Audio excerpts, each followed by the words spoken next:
Good morning. कक्षा 10 गणित worksheet 15। आज त्रिभुजों के बारे में हम जानकारी करेंगे। स्मरणीय बिंदु हैं। एक, ये सभी आकृतियां जिनके आकार समान होते हैं परंतु इनके माप समान होना आवश्यक नहीं है, समरूप आकृतियां कहते हैं। दूसरा है, दो बहुभुज समरूप कहलाते हैं यदि उनके संगत कोण बराबर हों और उनकी संगत भुजाएं समानुपाती हों। सभी वृत्त, वर्ग, समबाहु त्रिभुज समरूप होते हैं। प्रश्न 1, सर्वांग आकृतियां होती हैं रूप, आकृतियां एवं आकार में समान, अर्थात ऐसे ही। दूसरा, त्रिभुज एबीसी, त्रिभुज पी क्यू आर है, कैसा है बताओ? यह है सर्वांगसम एवं समरूप। इसकी भुजाएं बराबर हैं। इस ए बी भुजा अर्थात ए सी भुजा के बराबर तो क्या होगी? P Q. इस ए बी भुजा के बराबर क्या होगी? P R. बी सी के बराबर क्या होगी? तो इसलिए सर्वांगसम भी है और समरूप भी है। प्रश्न 3, दो बहुभुज समरूप होंगे यदि संगत कोण समान होंगे या संगत भुजाएं समानुपाती होंगी। इसका से दोनों ए और बे दोनों सही है। प्रश्न 4, चित्रानुसार चतुर्भुज पी क्यू आर एस एवं ए बी सी डी भुजाएं समान है तो क्या वे समरूप होंगे? अर्थात देखो, इनकी भुजाएं 1.5 एस आर से डी सी होगी और क्यू आर से ये बराबर होगी, लेकिन ये नहीं होंगे ये क्योंकि समरूप नहीं है।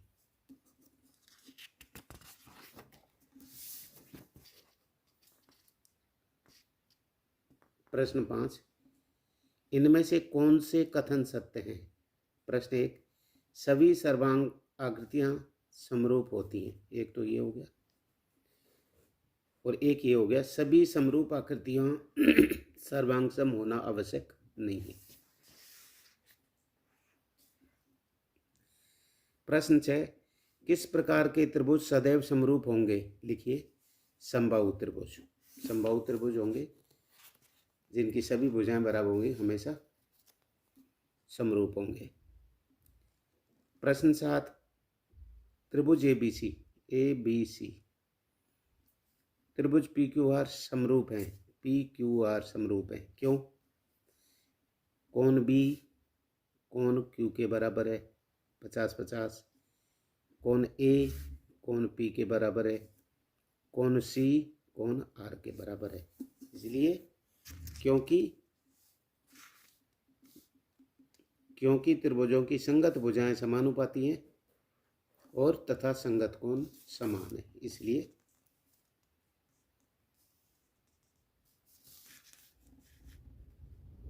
प्रश्न 8, त्रिभुजों के समरूपता के प्रतिबंध लिखिए।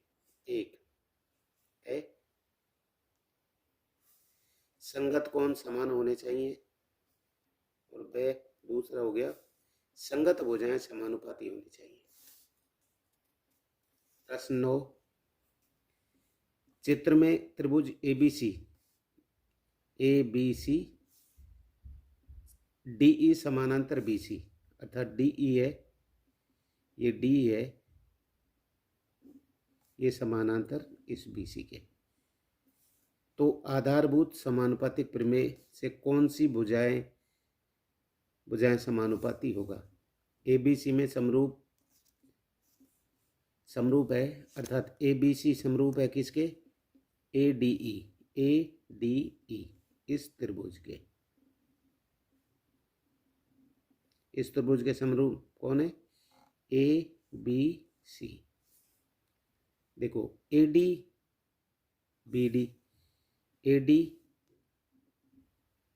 बटा बीडी ये होगी, तो एई ईसी होगी,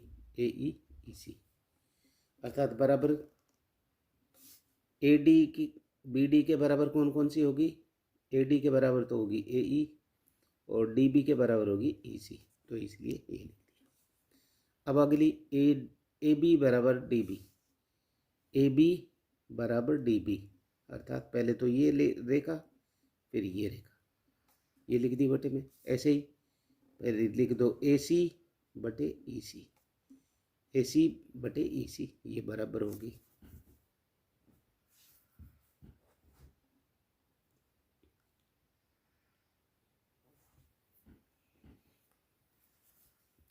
फिर है सेम है ए बी बटा बी डी, ए बी बटा ए डी, फिर ए सी बटा ए ई हो जाएगा, ये इस टाइप से।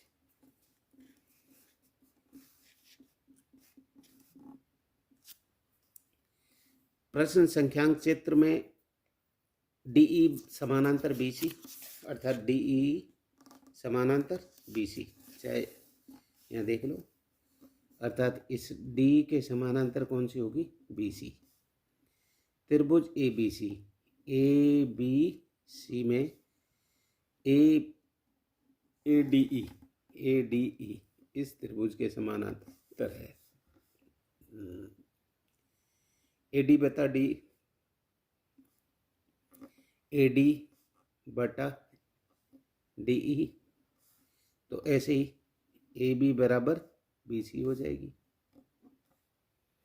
अब आगे लिख दो 2/3, अर्थात यहाँ दे रखी है ए डी कितनी है? ए डी है हमारी 2, डी कितनी है? 3, डी कितनी है? ये 3 है, ये 2 है, ये होगी 3, और ए बी कितनी है? ये पूरी कितनी है? 5,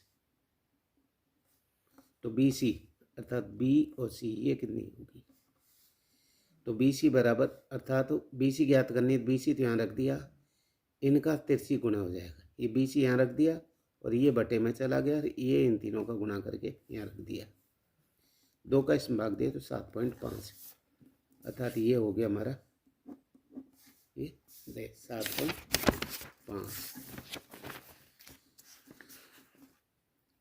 अब प्रश्न 11, चित्र में डीई समानांतर बीसी, इस डी के समानांतर ये बीसी है, तो AC बराबर 20 सेमी, ये पूरी AC 20 सेमी है, EC बराबर 5 सेमी, EC यहाँ से यहाँ तक है 5 सेमी, DE 12, अर्थात DE ये 12 सेमी है, तो BC का मान ज्ञात करो, इसका ज्ञात करो, इस रेखा का। तो देखो AC बराबर BC, AC बराबर तो होगी कितनी? 20, EC बराबर होगी 5, DE बराबर कितनी होगी? 12, और अब AE ज्ञात करनी है हमें, AE ज्ञात करनी है, तो क्या करेंगे हम? ये AC में से हम क्या घटा देंगे? EC, अर्थात AC में से EC घटा दी, AC कितनी है? 20, EC कितनी है? 5, तो 20 में से 5 घटाई तो 15 बची, अर्थात ये AE कितनी होगी? 15, ये कितनी होगी? 5, और ये टोटल होगी हमारी 20। अब देखो AE बटा AC, AE बटा AC, तो DE बटा BC, ये BC ज्ञात करनी है, तो BC रहेगी, तो इनका तिरछा गुणा कर लिया पहले तो। AC कितनी है? AC है 20, AC आ गया 20, AE कितनी है? AE कितनी है? 15 है, ये 15 आ गया, और ये कितनी है? DE कितनी है? 12, BC ज्ञात करनी है, तो अब ये BC तो यहाँ आ गया, BC आ गया, इनका तिरछा गुणा होगा और इनका तिरछा, इसके साथ है तो ये तो बटे में आ गई, और ये 20 गुना 12 ऊपर लिख दिए।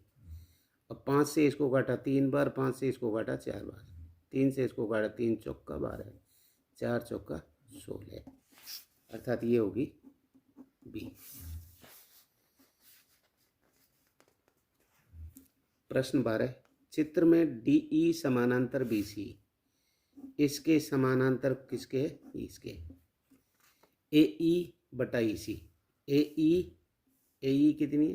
3 बटे में ई सी 2, 3 बटे 2, तथा ए डी बराबर 2.7, ए डी बराबर कितनी होगी? 2.7। तो बी डी का क्या संबंध है, अर्थात ये कितनी होगी? अर्थात इनमें जो अनुपात है, इन दोनों में जो अनुपात है ए ई और ई सी में, वही ए डी और बी डी में होगा। तो अब देखो ए ई बटा ई सी, ए ई बटा ई सी 3 बटा 2। अब ले लो ए ई बटा ई सी, ए डी बटा बी डी, ये इसके बराबर है। तो अब ले लो, अर्थात तो ए सी तो हमारी कितनी होगी? ए ई बटा ई सी तो कितनी होगी? 3 बटा 2। ए डी कितनी है? 2.7। बी डी ज्ञात करनी है, तो बी डी लिख लिया। इनका तिरछी गुना किया, 2.7 गुना बी डी कितनी है? यह है 2। इन दोनों का गुना कर लिया, 27 गुना 2, और डी बी बटा ये 3।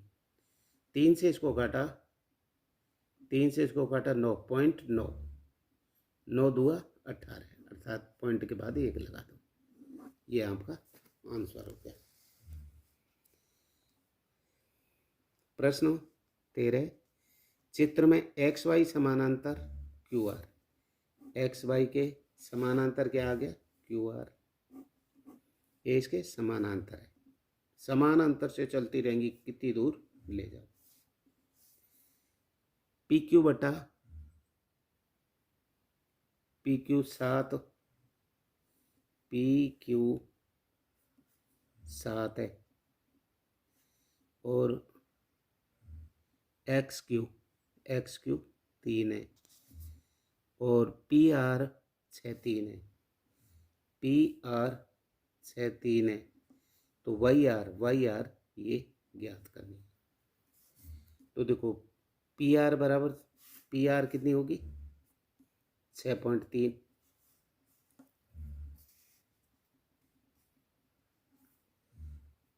तो पी क्यू बटा एक्स क्यू, पी क्यू बटा एक्स क्यू, तो पी क्यू बटा एक्स क्यू, पी क्यू बटा एक्स क्यू, तो ये क्या हो जाएगी? ए आर बटा वाई आर, अर्थात ये पी है क्या? पी आर बटा वाई आर, पी आर बटा वाई आर।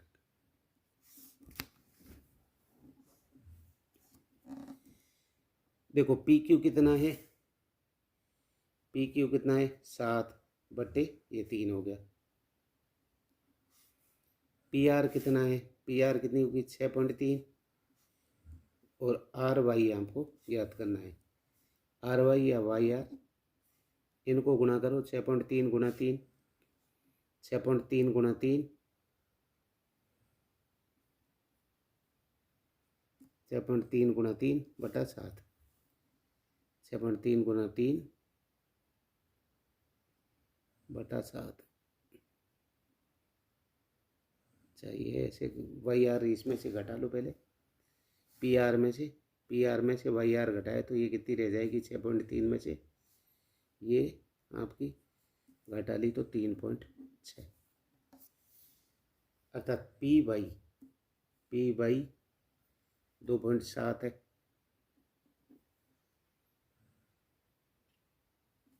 क्योंकि ऊपर आई हुई है। अच्छा पहले ऊपर कर लिया। 6.3 अर्थात ये 6.3 है, गुणा 3, 6.3 गुणा 3 बटा 7।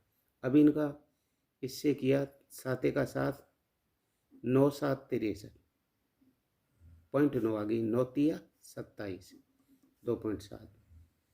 अब आपकी ये कितनी होगी 2.7। अच्छा ये आ गया 2.7 है। अब ये ज्ञात करनी है 6.3 में से 2.7 घटा दो। 6.3 है ये। अपनी कुल कितनी है ये पूरी कितनी होगी 6.3। ये आपकी कितनी आ गई 2.7। ये इसमें से घटा दो अर्थात 6.3 माइनस 2.7 बराबर 3.6। ये हो जाएगी 3.6 ये आंसर। अभी इसी टाइप से इसको लो। प्रश्न 14 चित्र में 12 मीटर एक छड़ है। ये 12 मीटर की छड़ है। ए बी की छाया 8 मीटर है। इस ए बी है 12 मीटर की छड़ है। ए बी 8 मीटर की छाया है। ये मीनार पी क्यू की छाया 40 मीटर है। ये पी क्यू है। इसकी छाया पूरी होगी 40 मीटर। तो मीनार पी क्यू की ऊंचाई ज्ञात कीजिए। इसकी ऊंचाई ज्ञात कीजिए। देखो ये अपने पहले तो अपने इस हिसाब से ज्ञात कर लें। अर्थात त्रिभुज सी ए बी अर्थात इस त्रिभुज के बारे में बात। समानांतर त्रिभुज सी पी क्यू अर्थात ये पूरा हो गया। मीनार पी क्यू की छाया क्यू सी 40 होगी। सी बी बटा सी क्यू इसकी होगी ए बी बटा पी क्यू ये इसके समानांतर होगी। तो देखो सी बी हमारी है। ये सी बी कितनी है 8 दे रखी है। सी क्यू अर्थात सी और क्यू हमको ये भी दे रखी है कितनी 40 है। सी क्यू 8/40 बराबर ए बी कितनी है ए बी 12 अर्थात ए बी होगी 12 बटा ज्ञात क्या करना है पी क्यू